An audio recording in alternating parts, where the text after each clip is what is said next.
No olvides suscribirte a nuestro canal y activar la campanita para recibir las últimas noticias del mundo.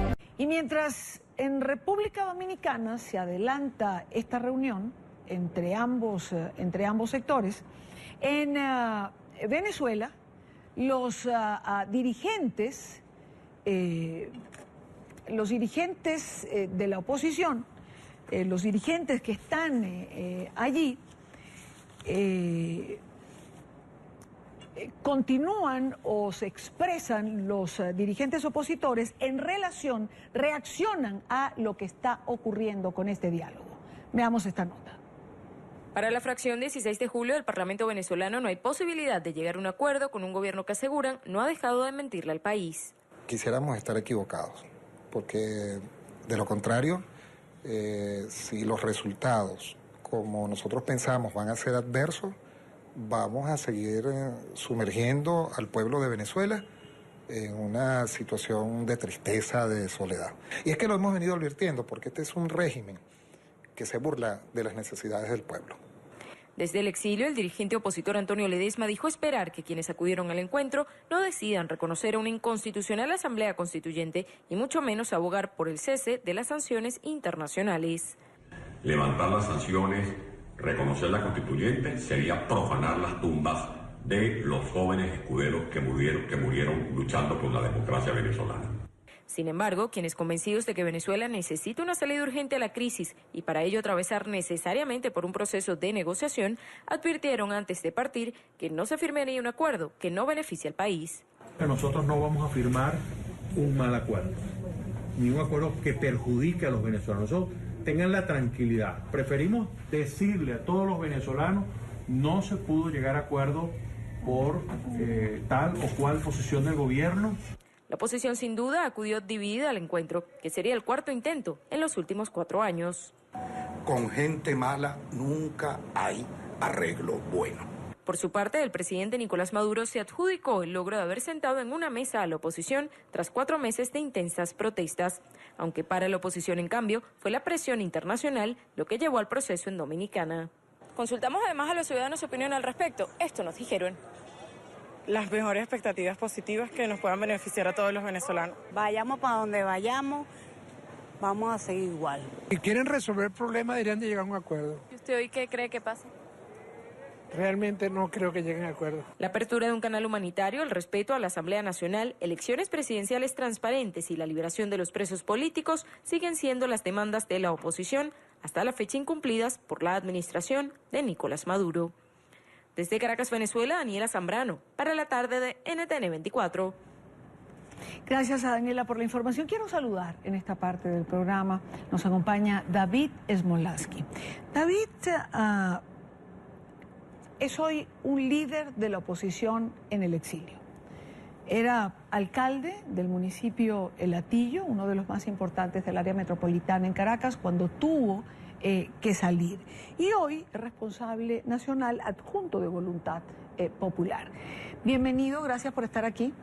Gracias, Idania, por la invitación y saludo a todos los que nos están viendo hasta ahora.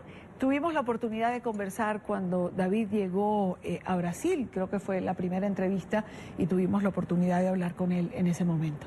Esa vez me entrevistaste sin barba, ya tengo barba bueno, de nuevo y ya son 2 meses en el exilio. Han pasado 2 meses y yo creo que la primera pregunta que me gustaría hacerte es, a 2 meses de estar fuera de Venezuela, a 2 meses de comenzar este exilio, ¿cómo se ve el país en la distancia? Mira, Venezuela tiene la crisis más grave del hemisferio occidental, no tengo duda al respecto, y después de conversaciones que he tenido con jefes de estados, con expresidentes, con congresistas, en multilaterales, en América Latina, en Europa y en Estados Unidos, pues muchos coinciden con esa afirmación que acabo de hacer. Lo más grave que sucede en Venezuela es que el derecho a la vida, que es lo más sagrado que tiene un ser humano, no está garantizado.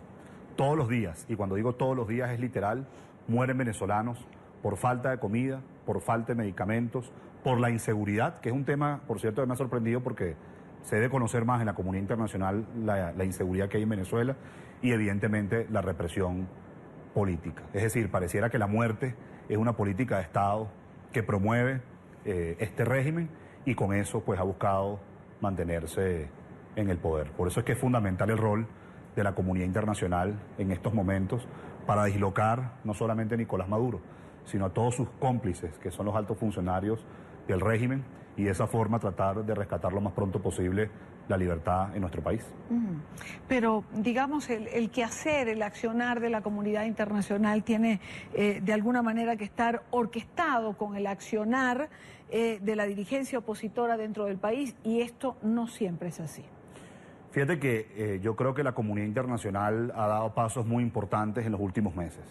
En primer lugar, hay que destacar el acuerdo de los 28 miembros de la Unión Europea para empezar a sancionar a altos funcionarios del régimen que están presuntamente involucrados en narcotráfico, que están involucrados en corrupción y que están involucrados en delitos de lesa humanidad. En segundo lugar, las sanciones que ya ha implementado el gobierno de Canadá, uno de los gobiernos líderes de América. Y además de eso, pues las sanciones que se ha implementado el gobierno de los Estados Unidos. Yo creo que eso poco a poco ha ido corrolando al régimen de Nicolás Maduro, al punto tal de que andan mendigando en República Dominicana que se les quite esas sanciones. Y además yo quiero reconocer el Grupo de Lima, del Grupo de Lima, Dani. El Grupo de Lima ha sido una de las iniciativas más importantes que ha habido en América Latina con respecto a la dictadura de Venezuela. Ahora bien, como hemos visto que Nicolás Maduro está huyendo hacia adelante, y cuando digo huyendo hacia adelante es que sigue habiendo hambruna, es que sigue habiendo falta de medicamentos, es que sigue habiendo detenciones arbitrarias, es que sigue estando esa ilícita Asamblea Nacional Constituyente, y además de eso, pues las elecciones que se han hecho son elecciones fraudulentas. Quizás el Grupo de Lima debería estar pensando en un próximo paso, y es ser más severo, y quizás empezar a plantear algo inédito en América Latina, que son sanciones al régimen venezolano, como las que ha adoptado Estados Unidos, como las que ha adoptado Canadá y como las que va a adoptar la Unión Europea. Yo creo que de esa forma es que definitivamente vamos a avanzar en conquistar una nación libre, segura, con democracia y justicia. Claro, tú hablas de las sanciones, de lo que se ha hecho a nivel internacional con las sanciones a representantes del régimen de Nicolás Maduro, pero en la mesa de negociación, uno de los puntos más importantes para los representantes del gobierno es precisamente que levanten las sanciones o que la oposición se pronuncie en relación a estas sanciones. Bueno, por eso te comentaba, por eso es que decía anteriormente que es muy importante que el gobierno de los Estados Unidos siga implementando sanciones, que el gobierno de Canadá siga implementando sanciones, que la Unión Europea pronto pueda decir a qué altos funcionarios va a sancionar y qué tipo de sanciones va a tener, y por qué no, que el Grupo de Lima acá en América Latina empiece a pensar, empiece a discutir si también se implementan sanciones en la región, porque hay muchos altos funcionarios que se desplazan libremente por Colombia, por Brasil, por México, por Chile. Jorge Rodríguez va una vez al mes, por ejemplo, a México. Ese señor que es el responsable de tantas muertes en el municipio Libertador por la inseguridad, que ha estado involucrado en tantos hechos de corrupción. Entonces, esos son los temas que hay que implementar para verdaderamente presionar a un régimen que hoy lo único que le interesa, lo único que le obsesiona es perpetuarse indefinidamente en el poder, y como dije anteriormente, lo más grave en Venezuela es que el derecho a la vida no está garantizado y el régimen siempre se va a hacer la vista gorda ante eso. No le va a importar que mueran venezolanos por falta de comida, por falta de medicamentos, por inseguridad o por represión política. Ahí está, como dijo Caritas hace unas semanas atrás, 280.000 niños presentan síntomas graves de nutrición que pueden terminar en la muerte. El futuro de Venezuela. Estuve a Susana Rafali hace unos días atrás aquí, precisamente en el estudio con nosotros. Cuando yo tengo la oportunidad de conversar ahora contigo, con Antonio Ledesma, con Ramón Muchacho, con líderes opositores venezolanos que hoy están en el exilio, siempre termino haciéndome una pregunta. ¿Por qué pareciera que ustedes ven a Venezuela de una manera, pero los que están dentro la ven de otra? Mira, yo no voy a hablar por otros líderes de la oposición, voy a hablar por mí. Yo empecé en política hace 10 años. Tú lo sabes muy bien porque tú estabas aún en Venezuela. Y empecé como un dirigente estudiantil, como un estudiante de comunicación social que en ese momento me preparaba para ser periodista, y los tiempos se me adelantaron y me involucré mucho más rápido en la política y en la administración pública. Desde ese momento los venezolanos saben cuál ha sido mi posición ante Hugo Chávez, que es el creador de esta tragedia de Venezuela, y posteriormente con Nicolás Maduro. Desde que cerraron Radio Caracas Televisión, salimos a las calles con nuestras manos blancas a exigir libertad de expresión, a exigir garantía de los derechos humanos, a exigir democracia, a tal punto que lideramos una campaña nacional que contra todo pronóstico le ganamos a Hugo Chávez, y fue la única derrota electoral que tuviera Hugo Chávez. Yo formo parte de la generación que creció en dictadura. Y los que son menores que yo nacieron en dictadura. Uno no sabe a ciencia cierta lo que es la libertad de expresión, la libertad de desplazamiento, la libertad económica. Uno no sabe a ciencia cierta lo que es la democracia. Uno no sabe a ciencia cierta lo que es vivir en un país seguro, sin miedo, que uno pueda caminar por una calle a las 2 de la mañana sin temor a que lo vayan a asesinar. Uno sabe lo que es a ciencia cierta de ese país que nos contaban nuestros padres y nuestros abuelos, que era una referencia en América Latina por la alternabilidad de poder cuando reinaba en la región dictaduras y conflictos armados. Entonces yo creo que con esa cicatriz que nosotros hemos crecido, cuando digo nosotros, mi generación, claro, pues en lo particular yo tenía una posición muy clara. Cuando fui dirigente estudiantil, cuando fui uno de los fundadores de Voluntad Popular y cuando fui electo alcalde.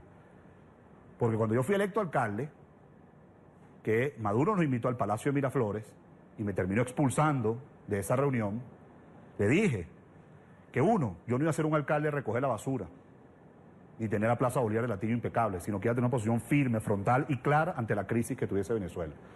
Y en segundo lugar, le dije que las democracias no son solamente elecciones, porque él se jacta de decir que en Venezuela hay democracia porque ha habido elecciones prácticamente todos los años. La democracia moderna es mucho más que eso.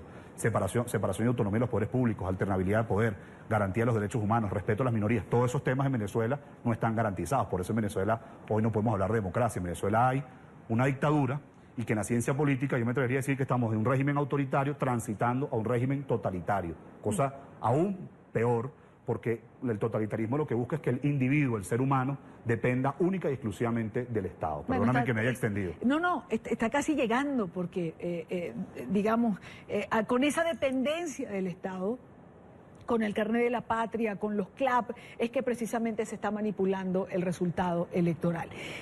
David, recordémosle a nuestra teleaudiencia, ¿por qué sale David Smolaski de Venezuela? Yo fui injustamente destituido de mi cargo como alcalde el 9 de agosto de este año.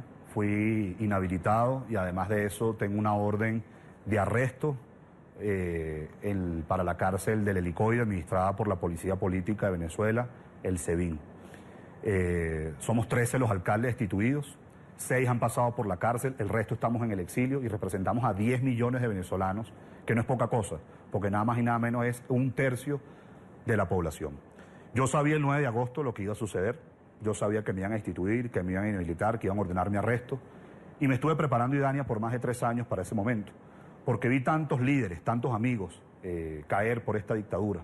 Un Daniel Ceballos que hoy sigue preso, un Alfredo Ramos que hoy está preso, un Leopoldo López que está injustamente preso, un Carlos Vecchio que está en el exilio, que yo sabía que mi número estaba, como el número de cualquier venezolano que piensa distinto, lo que varía es cuando cae la guillotina. Decidí ir a la clandestinidad, estar 35 días allí. Maduro hizo lo imposible para detenerme porque prohibieron el zarpe de cualquier embarcación. Durante esos 35 días que estuve en la clandestinidad, unos alcaldes salieron, unos magistrados salieron, Luis Ortega Díaz salió. El Latillo lo tomó por completo el SEBIN con distintos puntos de control en las noches, en la madrugada, en la mañana. Y yo tomé la decisión de irme por Brasil después de recorrer más de 1.300 kilómetros, pasar 35 puntos de control, tenerme que afeitar la barba, colocarme unos lentes que nunca he utilizado, ponerme una boina de esas que utilizan los abuelos, y de esa forma no me reconocieron hasta que llegué a Brasil, y estaré eternamente agradecido con el ministro de Relaciones Exteriores, Aloysio Núñez, que me dijo, si usted llega a Brasil va a contar con la protección de la Policía Federal y yo lo voy a recibir en Itamaraty, y así hizo. Y eso se lo agradeceré eternamente. ¿Cómo pasan los puntos de control? Por puntos de control pasó la fiscal Luis Ortega Díaz. Por puntos de control pasó Antonio Ledesma. ¿Cómo pasan por los puntos de control? Bueno, como te decía, yo me afeité, me coloqué unos lentes y una boina de los abuelos. Sabes que yo, cuando estudié comunicación social, vi actuación. Y en la clandestinidad empecé a actuar, a practicar, como si fuese un monaguillo, un seminarista, alguien que ayuda a un cura. E incluso cambié mi acento de español y hablaba con acento más andino o colombiano, ¿no? Y entonces así me manejé durante ese trayecto de varios días, pasando por diferentes estados, por distintas ciudades del país, durmiendo en diferentes sitios, kilómetros que yo estuve solo manejando, kilómetros donde otra gente me ayudó. Por ti. Y logré entonces llegar Cuando saliste, cuando llegaste, cuando pusiste un pie en Brasil, ¿qué pensaste en ese minuto? Pensé en mi abuela, porque mi abuela salió de la Unión Soviética y de Cuba. Y cuando mi abuela salió, fue víctima 2 veces del comunismo. Cuando mi abuela salió de La Habana, por culpa de los Castro en el año 70. Ella me dijo de pequeña que tuvo que pasarle el candado a su casa, caminar y no ver su casa, no quiso voltear y ver su casa nuevamente. Y ella murió en Venezuela, sin poder volver a Cuba, que si bien es cierto, ella nació en Polonia, se enamoró completamente de esa isla del Caribe. Y yo cuando pasé la frontera, que además detecté un punto vulnerable, porque la frontera de Brasil y Venezuela es muy grande, yo no quise voltear. Y no quise voltear porque estaba dejando a mi familia, estaba dejando a mis amigos, estaba dejando a mis vecinos, estaba dejando a mi municipio de Latillo, a mi equipo, y a toda esa gente que me ha hecho cada día un mejor profesional, una mejor persona, un mejor político. Dejaba atrás también a una generación de jóvenes que ha dado hasta la vida por tener libertad. Pero al mismo tiempo no volteaba porque quería ver hacia adelante, pensando que este exilio va a ser corto, pensando de que esto forma parte de un nuevo episodio de mi carrera política, que lo debo tomar como una oportunidad para dar a conocer lo que está sucediendo en Venezuela, para ayudar a cerca de 30 millones de venezolanos que hoy están secuestrados por la crisis humanitaria, para ayudar a mis compañeros que están injustamente presos y para formarme, para seguir formándome, porque el ser humano nunca se deja de formar, para cuando haya democracia poder volver. Yo me he inspirado a muchos líderes, perdóneme que me extienda, que han estado en el exilio. Rómulo Betancourt escribió su plan de Barranquilla en el exilio. Juan Bosch, el primer presidente electo de la República Dominicana, pasó mucho tiempo en el exilio. Fernando Enrique Cardoso, el hombre del milagro económico en Brasil, también pasó unos años en el exilio. Si nos vamos más atrás, Simón Bolívar escribió la Carta de Jamaica en el exilio. Bueno, sería una osadía yo compararme con esos hombres, pero lo que yo sí puedo hacer es leer de ellos, seguir leyendo de ellos, seguir aprendiendo lo que hicieron y que eso sirva de inspiración para contribuir a rescatar la democracia y la libertad en Venezuela. Hay muchos osados en Venezuela en relación a Simón Bolívar. Me queda un minuto, David. ¿Hay esperanza? ¿Hay realmente esperanza para los venezolanos? Siempre la hay, Idania, siempre la hay. Este es un régimen que hoy se sostiene por 3 pilares: el Tribunal Supremo de Justicia, el Consejo Nacional Electoral y la Fuerza Armada. Yo de la clandestinidad me fui un día a La Carlota, un domingo por la mañana que ya había detectado que no había mucha custodia, y le di un mensaje a la Fuerza Armada Nacional. Yo no creo en el alto mando militar ni en los más de 2.000 generales, pero en los capitanes, en los mayores, en los tenientes coroneles, en los rangos bajos y medios que están padeciendo los mismos problemas los venezolanos, yo sé que hay descontento y ellos pueden contribuir a rescatar la democracia en Venezuela. Y no se trata de un golpe de Estado, porque en Venezuela hay un golpe de Estado continuado. Es que se trata que obedezcan la Constitución. Y cuando la obedezcan, se habrá acabado Nicolás Maduro. David Smolarsky, gracias por estar aquí, gracias por acompañarnos. Gracias a ti por la invitación. No olvides suscribirte a nuestro canal y activar la campanita para recibir las últimas noticias del mundo.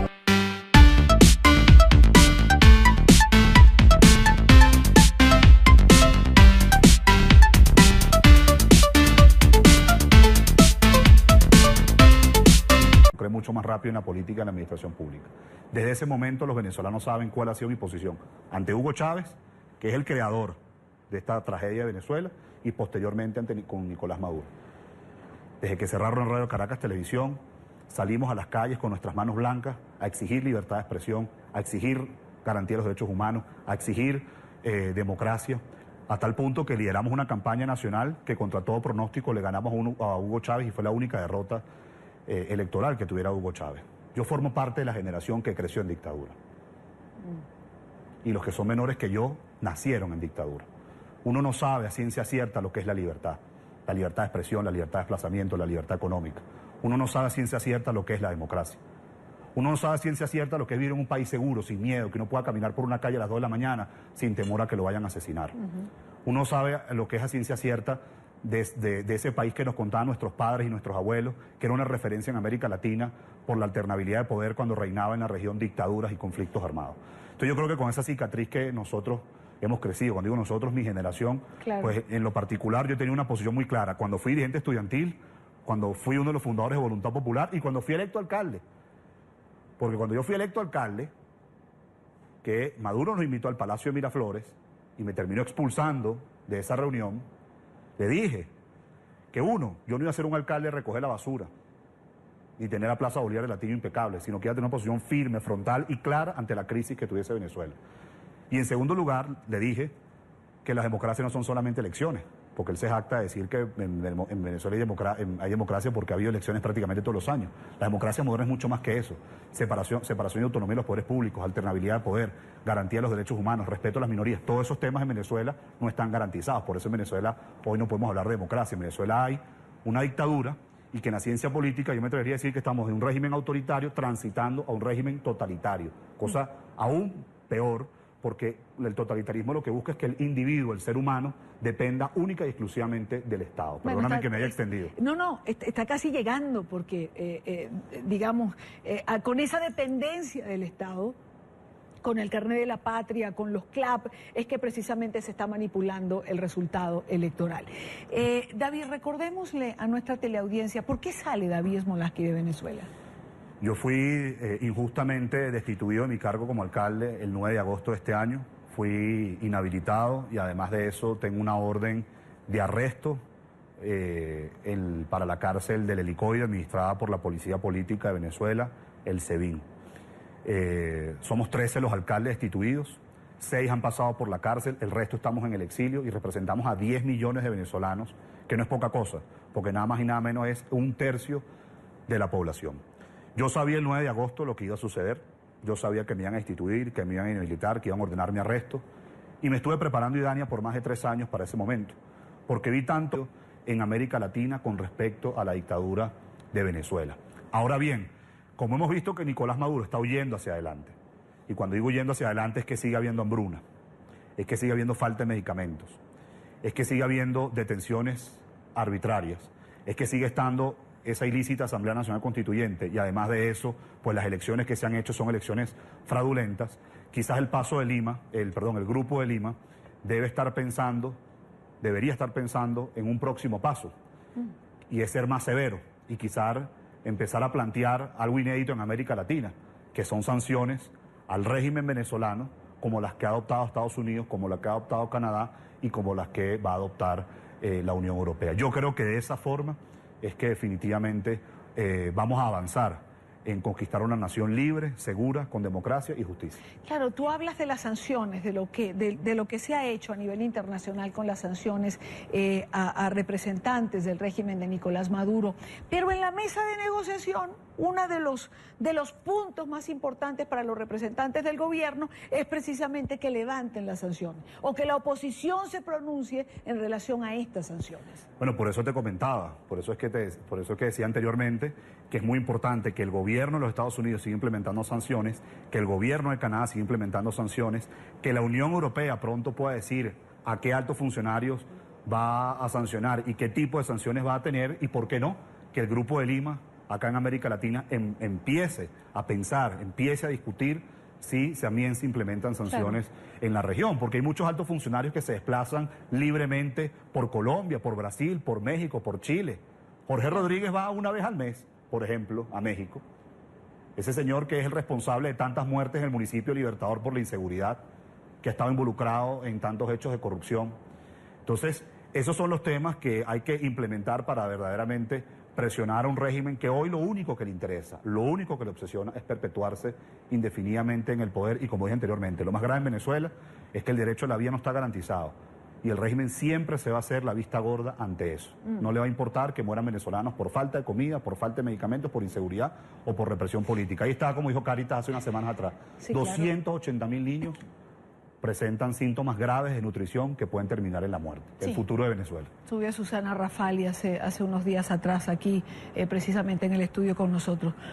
Cuando yo tengo la oportunidad de conversar ahora contigo, con Antonio Ledesma, con Ramón Muchacho, con líderes opositores venezolanos que hoy están en el exilio, siempre termino haciéndome una pregunta. ¿Por qué pareciera que ustedes ven a Venezuela de una manera, pero los que están dentro la ven de otra? Mira, yo no voy a hablar por otros líderes de la oposición, voy a hablar por mí. Yo empecé en política hace 10 años. Tú lo sabes muy bien porque tú estabas aún en Venezuela. Y empecé como un dirigente estudiantil, como un estudiante de comunicación social que en ese momento me preparaba para ser periodista y los tiempos se me adelantaron y me involucré. No olvides suscribirte a nuestro canal y activar la campanita para recibir las últimas noticias del mundo. Y mientras en República Dominicana se adelanta esta reunión entre ambos sectores, en Venezuela los dirigentes de la oposición, los dirigentes que están allí, continúan o se expresan los dirigentes opositores reaccionan a lo que está ocurriendo con este diálogo. Veamos esta nota. Para la fracción 16 de julio del Parlamento venezolano no hay posibilidad de llegar a un acuerdo con un gobierno que aseguran no ha dejado de mentirle al país. Quisiéramos estar equivocados, porque de lo contrario, si los resultados, como nosotros pensamos, van a ser adversos, vamos a seguir sumergiendo al pueblo de Venezuela en una situación de tristeza, de soledad. Y es que lo hemos venido advirtiendo, porque este es un régimen que se burla de las necesidades del pueblo.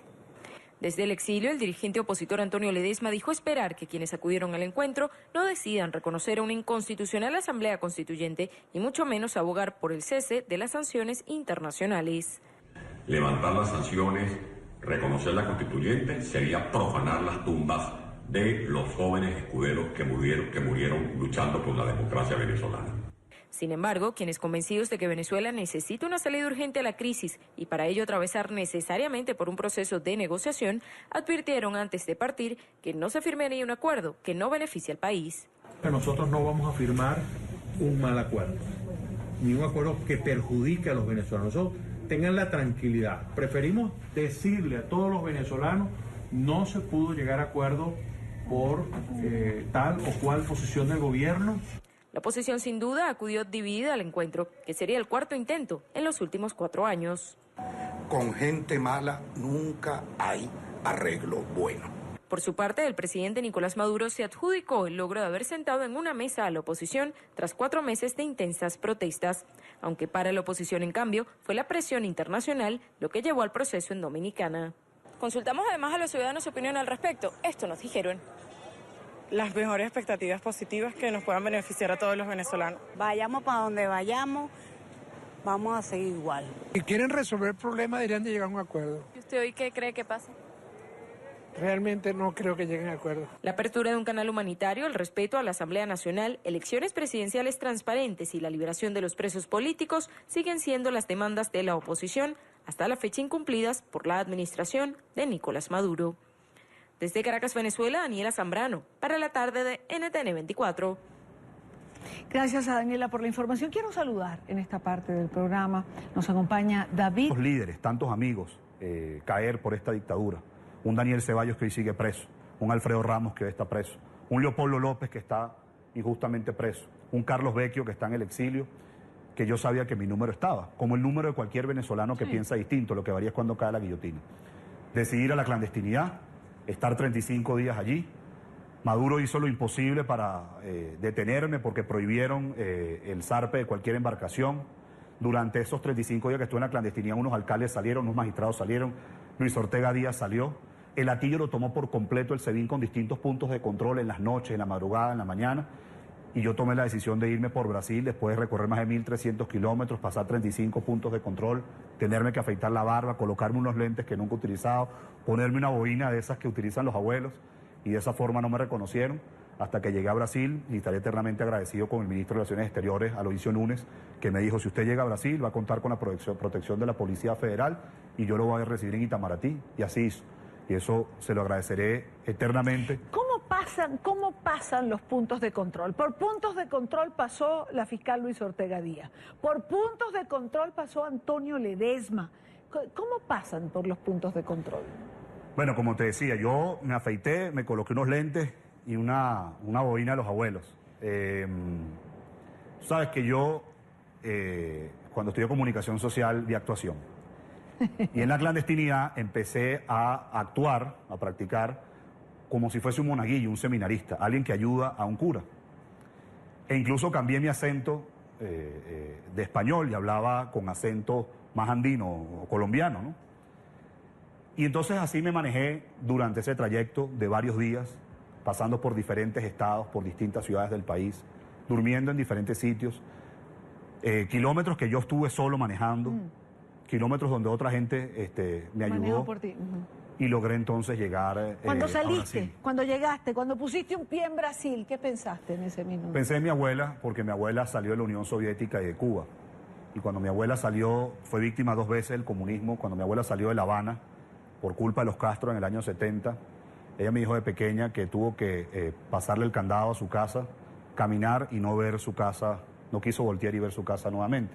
Y ella murió en Venezuela, sin poder volver a Cuba, que si bien es cierto, ella nació en Polonia, se enamoró completamente de esa isla del Caribe. Y yo cuando pasé la frontera, que además detecté un punto vulnerable, porque la frontera de Brasil y Venezuela es muy grande, yo no quise voltear. Y no quise voltear porque estaba dejando a mi familia, estaba dejando a mis amigos, estaba dejando a mis vecinos, estaba dejando a mi municipio de Latillo, a mi equipo, y a toda esa gente que me ha hecho cada día un mejor profesional, una mejor persona, un mejor político. Dejaba atrás también a una generación de jóvenes que ha dado hasta la vida por tener libertad. Pero al mismo tiempo... Smolarsky. David es hoy un líder de la oposición en el exilio. Era alcalde del municipio El Hatillo, uno de los más importantes del área metropolitana en Caracas, cuando tuvo que salir. Y hoy es responsable nacional adjunto de Voluntad Popular. Bienvenido, gracias por estar aquí. Gracias, Idania, por la invitación y saludo a todos los que nos están viendo hasta ahora. Tuvimos la oportunidad de conversar cuando David llegó a Brasil, creo que fue la primera entrevista, y tuvimos la oportunidad de hablar con él en ese momento.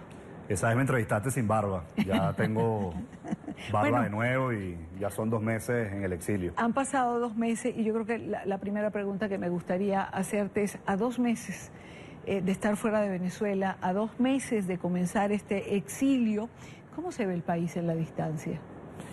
Mira, Venezuela tiene la crisis más grave del hemisferio occidental, no tengo duda al respecto, y después de conversaciones que he tenido con jefes de Estado, con expresidentes, con congresistas, en multilaterales, en América Latina, en Europa y en Estados Unidos, pues muchos coinciden con esa afirmación que acabo de hacer. Lo más grave que sucede en Venezuela es que el derecho a la vida, que es lo más sagrado que tiene un ser humano, no está garantizado. Todos los días, y cuando digo todos los días es literal, mueren venezolanos por falta de comida, por falta de medicamentos, por la inseguridad, que es un tema, por cierto, que me ha sorprendido porque se debe conocer más en la comunidad internacional la inseguridad que hay en Venezuela y evidentemente la represión política. Es decir, pareciera que la muerte es una política de Estado que promueve este régimen y con eso pues ha buscado mantenerse en el poder. Por eso es que es fundamental el rol de la comunidad internacional en estos momentos para dislocar no solamente a Nicolás Maduro, sino a todos sus cómplices, que son los altos funcionarios del régimen, y de esa forma tratar de rescatar lo más pronto posible la libertad en nuestro país.